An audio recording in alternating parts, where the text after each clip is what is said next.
Player, buenas tardes. La disculpa porque arranqué medio enredado. Buenas tardes, buenas tardes. ¿Cómo andás, Gerardo? Buenas tardes, caballero. ¿Cómo anda? Enredado acá, pero creo que la voy sacando. Yo lo estaba escuchando, y también escuché a Leo hoy porque te voy a decir una cosa que te va a sonar rarísima. Tanto en Uruguay, con el tema del debate sobre el plebiscito de la seguridad social o el diálogo social, y en todo caso la derrota de la reforma del gobierno, que es regresiva y afecta a los intereses de los trabajadores. Tanto en Uruguay como en el debate presidencial que tuvo lugar en Argentina,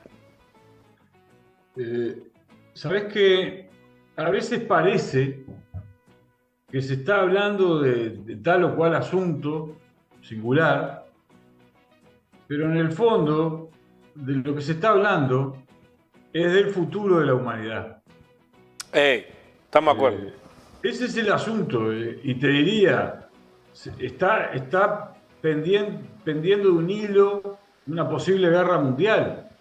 Sí, claro. Está en crisis el sustento del desarrollo de los últimos 300 años, que es el comercio mundial, las formas del comercio mundial, que han posibilitado la expansión de la producción a todo el mundo,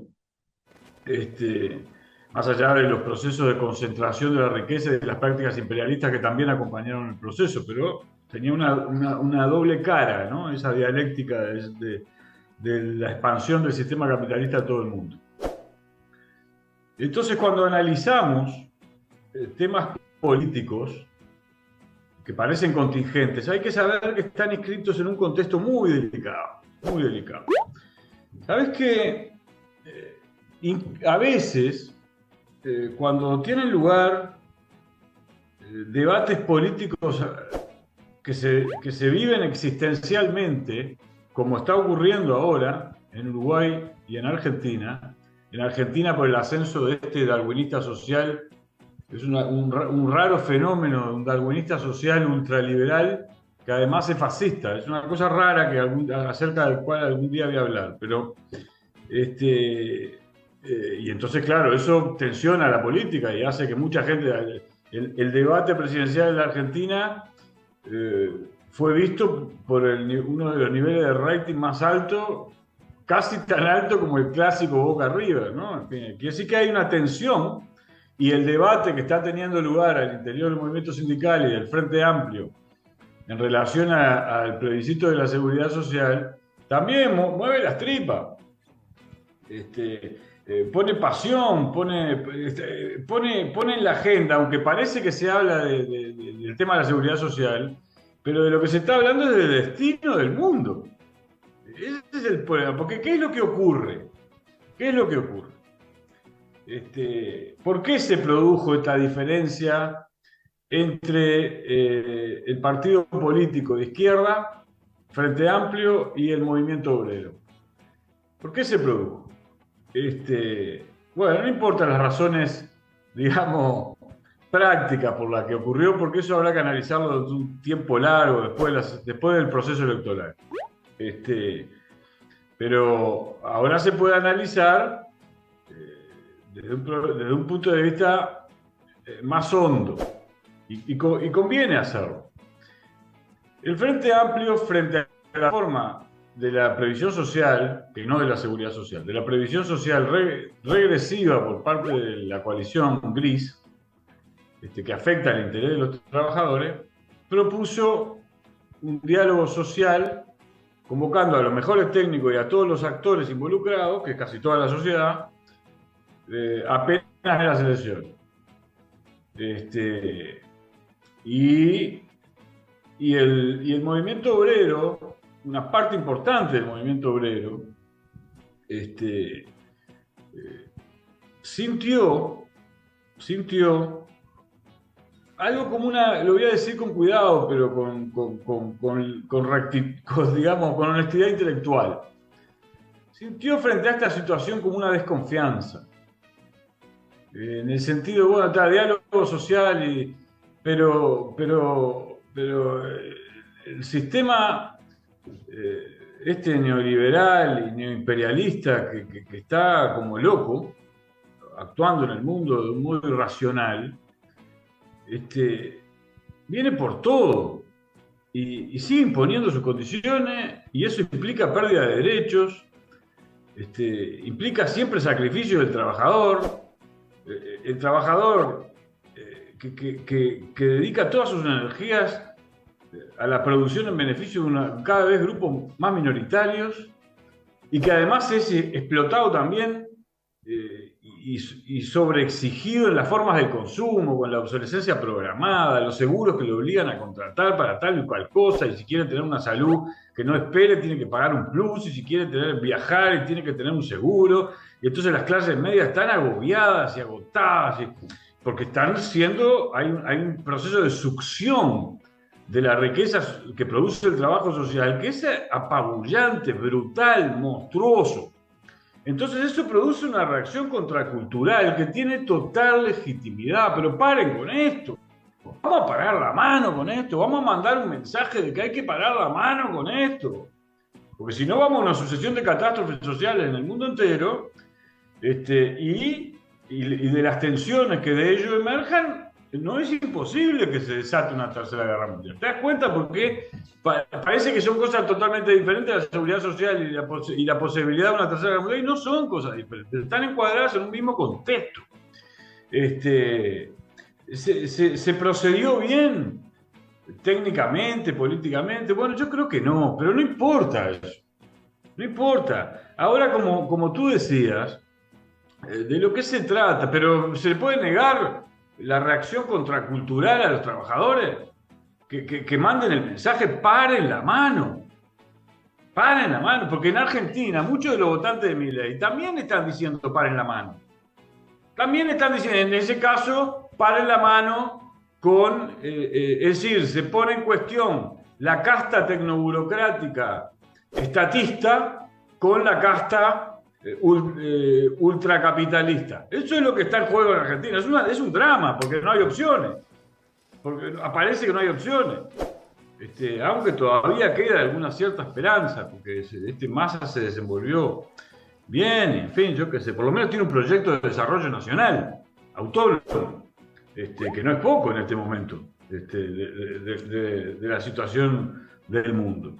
Pero ¿qué pasa? Hay una reacción, la gente reacciona intuitivamente, porque el análisis de la complejidad es tan complejo lo que está pasando en el mundo, hay tantos actores interviniendo, tantos intereses en juego, tanta pesada mochila sobre la espalda de experiencias frustradas de democratización de las relaciones sociales, desde el llamado socialismo real al estado de bienestar, que entraron en crisis, porque hay una impotencia de los estados nacionales en cuanto que el mercado mundial ya está constituido y es el sustento de cualquier proyecto de desarrollo.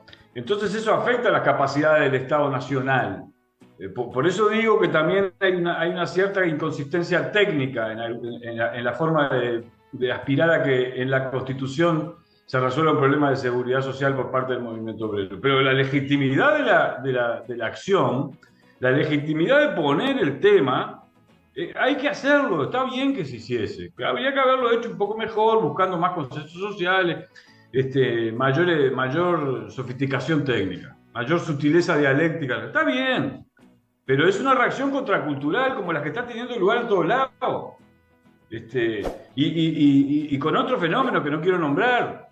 Pero entonces, hay algo, hace unos programas, no me acuerdo cuánto, en una de las columnas, de las últimas 3, 4 columnas,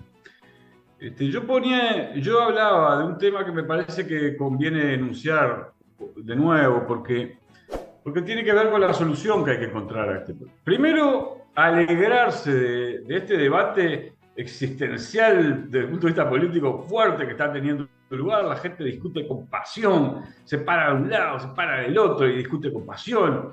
Y además no solo eso, sino que siente como una especie una especie de angustia, porque el movimiento obrero y el Frente Amplio no lograron articular consensualmente una respuesta común para derrotar la política del gobierno neoliberal en general y su reforma de la previsión social en particular. Hay como una angustia, y esa angustia también hay pasión, pero eso es una energía que hacía años que no se daba en la izquierda.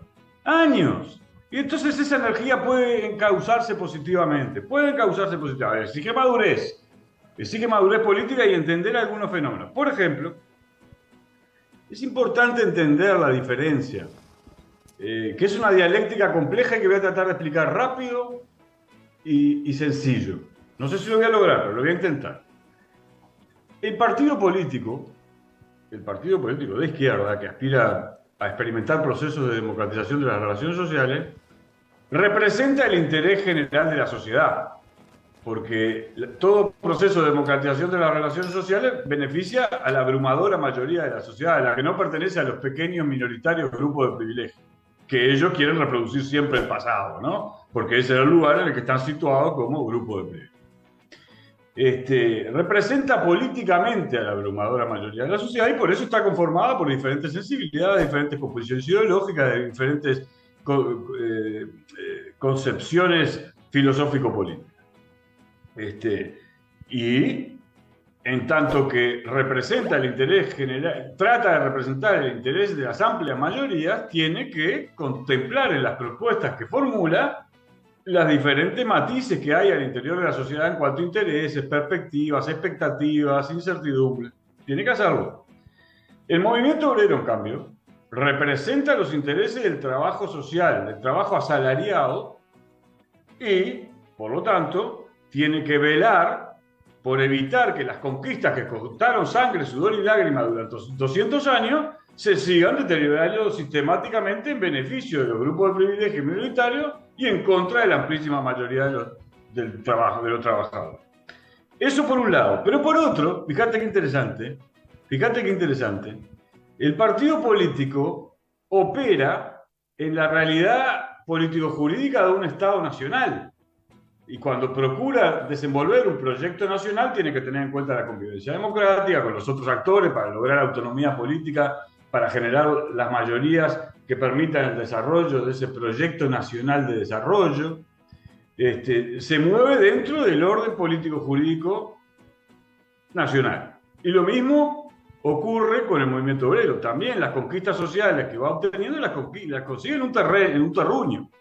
Pero el movimiento obrero, al mismo tiempo, en cuanto es la representación del trabajo social, es decir, del trabajo, de la actividad humana que produce riqueza, tiene un contenido universal también. Por eso el internacionalismo, por eso los movimientos obreros tratan de articular con otros movimientos obreros proyectos, horizontes comunes, civilizatorios comunes, de emancipación del trabajo asalariado.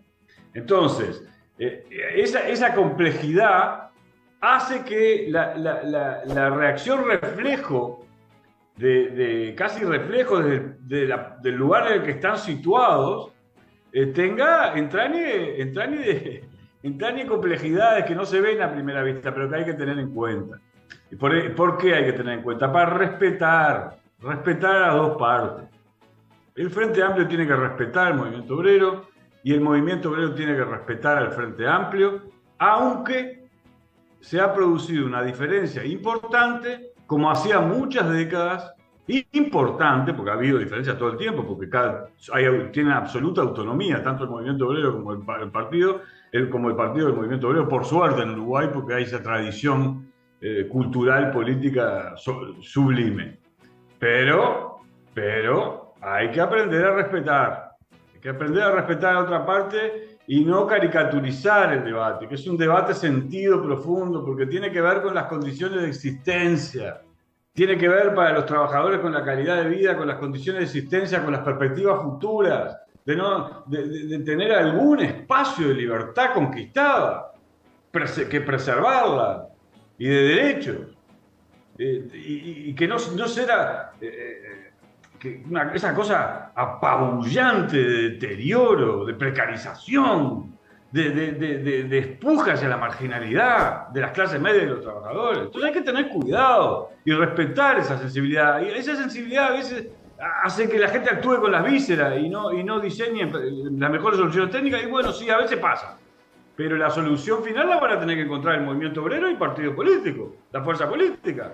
Y entonces hay que respetar. Y la otra parte, el movimiento obrero tiene que respetar el Frente Amplio y su fórmula de libertad de acción, porque hay sectores dentro del Frente Amplio que muy razonablemente exigen una mayor densidad técnica de la solución que se encuentre concibiendo. ¿Por qué? Porque hay que mirar el mundo. Cuando el Frente Amplio gana las elecciones y designa al ministro de Economía, el ministro de Economía tiene que pagar los salarios de los trabajadores de la salud, de la policía, del Poder Judicial, de la educación, y tiene que asegurar los ingresos necesarios para iniciar el proceso de ruptura de la infantilización de la pobreza, porque si no vamos a repetir hasta la eternidad ese círculo, y de ahí el crimen organizado y la falta de calidad de la formación de nuestro mundo productivo, de nuestro universo productivo. Entonces, y por lo tanto, iríamos camino hacia la autodestrucción, como vamos si sigue gobernando la derecha, que gobierna para minoría y por lo tanto produce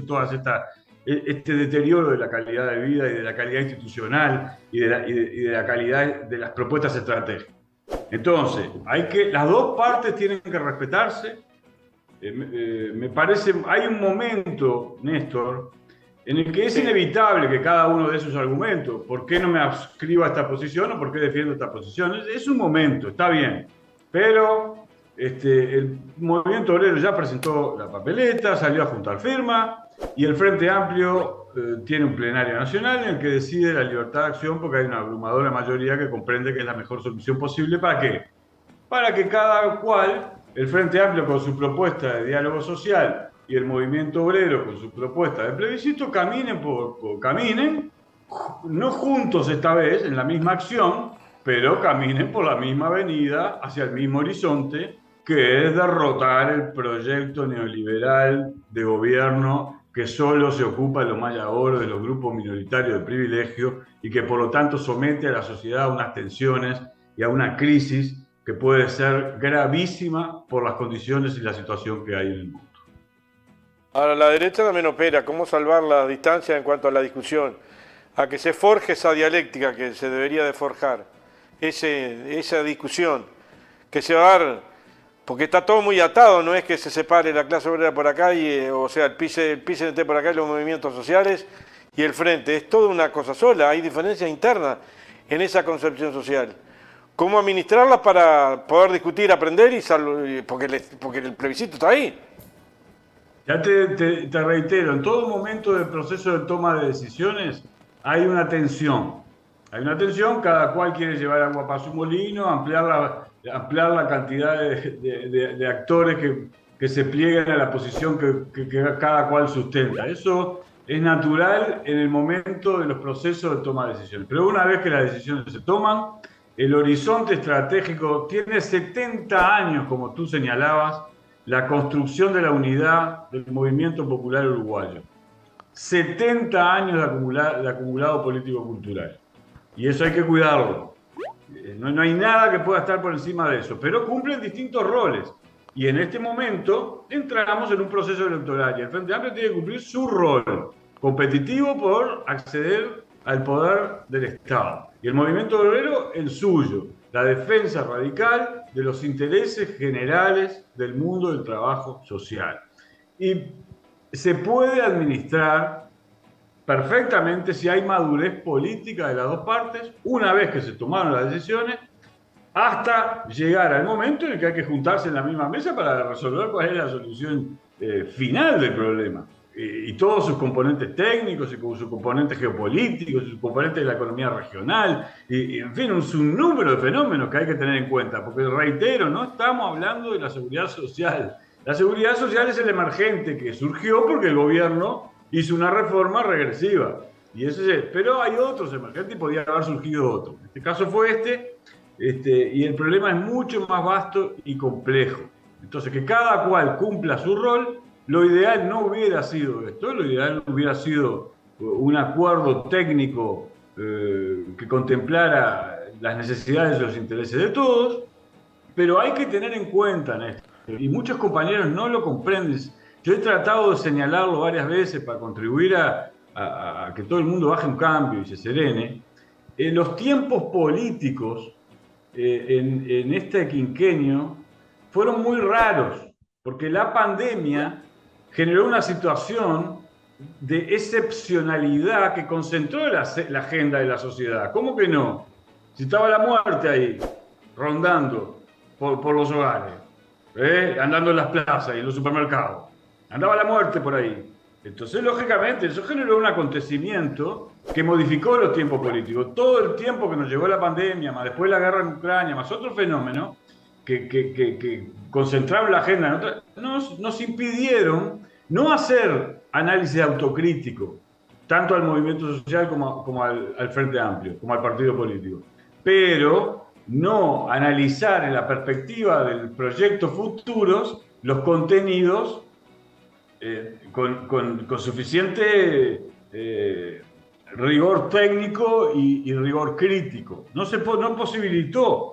Recién se comenzó el programa, a elaborar el programa, hace un año, y se logra una propuesta de base programática consensuada que es el camino a seguir. Es el camino a seguir con algunas modificaciones, con algunos aportes de las bases, porque es un congreso de las bases, pero no rompiendo los consensos, porque ahora viene el tiempo electoral. En el tiempo electoral hay que pararse a competir, a explicarle a la sociedad hacia dónde querés ir, cómo y con qué instrumentos vas a lograr gobernar para las amplias mayorías sociales y para consolidar el proyecto nacional de desarrollo que este gobierno está deteriorando gravísimamente.